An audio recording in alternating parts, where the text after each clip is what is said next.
Our movie begins with Laura and Massimo are about to get married.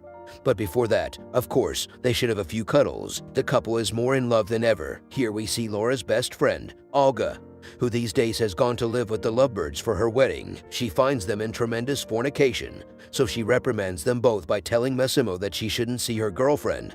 Much less peculiar, it will be like this that Massimo leaves. But apparently not everything was rosy, because the two friends were left alone talking and we discovered that Laura had lost the baby in the tunnel because of the mafia, something that he has not yet told Massimo about. She won't do it in the near future either, because he doesn't suit her and she doesn't want a war between mafias to start, much less now that he's getting married. We are at the wedding, where practically not a single word is said, and now, if they are finally married, everyone celebrates this big wedding. Laura and Massimo will finally have free reign to fulfill their paraphilias. When they go to celebrate, Massimo gives Laura an hour to do what she wants with him, because then he will do what he wants with her. Damn, what masculinity. She had prepared a surprise for him that I can't show in the video because YouTube. Olga was eating Domenico, one of Massimo's partners. After this, the lovebirds celebrate their honeymoon with a highly demonetized scene. They can't even play golf in peace because Laura complicates the whole thing, and Massimo keeps making weird faces. A twist of fools. But of course, the pleasure,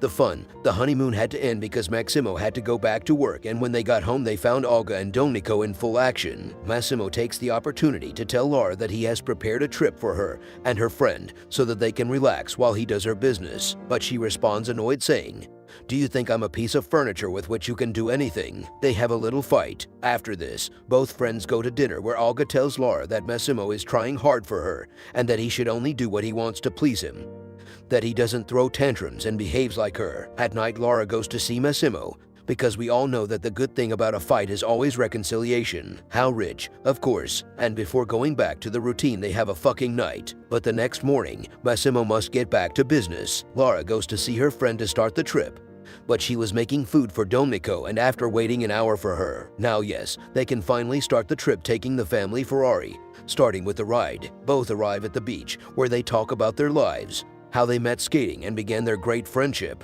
When they were having lunch, Massimo arrives to take her away against her will, because this makes it more exciting, according to the director. After this, Laura confronts Massimo, telling him that now she is her wife and not her slave, that he cannot do with her what he wants, that he needs a challenge. But Massimo tells her that he is only trying to protect her, and now married life creates a tremendous problem for Laura, because Massimo leaves her at home, where Laura faces a tremendous problem since she meets Nacho Vidal, the gardener. He introduces himself and Laura tells him that her only job is to be a wife. While they talk, time passes and Christmas dinner has arrived. In the midst of so much ostentatious city, Massimo gives Laura her own fashion company so that she can stay busy and not be kept. We can already imagine what a tremendous gift she will give Massimo tonight. At the same time, Domenico proposes to Olga, who is very excited. She accepts because now she is going to have her life assured. The truth is, this couple does not matter to anyone, but they are happier than the protagonists. We are with Massimo, who is going to enjoy his birthday gift, a gift for which he will need many little toys that he already has ready in a secret place. Laura was waiting for him to do what he wanted with her. As Massimo opens her present, he keeps making strange faces. They leave when they finish. They both start talking. Massimo reveals that he is very worried because he has a brother whom he doesn't want to see because he doesn't want to know anything about him. Massimo does not give Laura any more explanations and leaves her all confused because even though he is her husband, she feels that he does not trust her enough to open up about something so important to him. But the next day the girl has to leave mistrust behind because she has to dress up to visit her new fashion store, the place that her husband gave her, so that Laura can finally start her dream of having her own fashion store. But when the visit ends, Olga feels that her best friend is not well, that something is wrong with her. Olga tries to tease out why she is angry with her husband, but Laura doesn't say anything and leaves. So the days go by and we meet at one of the many events that Massimo attends, but Laura was not satisfied with the treatment he was giving her, because she wanted more of his attention. She is so upset that she even makes him uncomfortable. In several of her conversations, she chats with her parents, prolonging them for the long and lasting relationship they have had, asking them if her relationship with Massimo will be the same. But the truth is that commitment is a cross that is carried between four or more, and we understand that, because then Laura tries to look for Massimo and can't find him anywhere. However, she soon sees him in the distance, but she sees him with his ex-girlfriend from the Part 1 movie. Her ex takes Massimo to a secret place. Laura, seeing him, obviously goes after the two. She arrives at her room where she discovers that Massimo is cheating on her with her ex-girlfriend because he finds her making strange faces. This is why Laura actually leaves the party and wants to disappear. It is there where she opportunely meets Nacho, who was also leaving the party. He offers to give her a lift. She climbs in and they part ways. Laura stops to tell her mother that she has ended her relationship with Massimo because she caught him being unfaithful, that now she is leaving her side forever. She throws down the phone and finally goes to Nacho's house, so the days go by with her, sad for having discovered the truth about Massimo. But not all were bad days because Nacho played the game. As time passes, the gardener prepares food for her and offers her his house so that she can stay as long as she wants, if she needs it. While this was happening, Laura's mother goes infuriated in search of Massimo and tells him never to get close to her daughter again, while Laura got closer to Nacho and they got to know each other, even meeting her sister on a day at the beach. Nacho's sister was pregnant, which caused Laura some discomfort since she lost her baby. Nacho's sister tells Laura that she makes a very good couple with him, that hopefully they will end up giving each other more than advice, which makes sense to Laura because she fantasizes about him, but at the same time she is still sad about Massimo. Let's go back to the bad guy in this story, Massimo, who quotes his ex-girlfriend to talk very seriously. And it is in this conversation that we discover that Massimo has a twin brother. That's the one he was giving her the day of the party. The day Laura saw Massimo, she apparently mistook. Meanwhile, Laura finally arrives with the gardener, and now she is going to totally screw it up. Now it is Nacho who makes the weird faces, but no, because it was just a dream. But tonight something else would happen, because she wakes up hearing the noise of someone entering.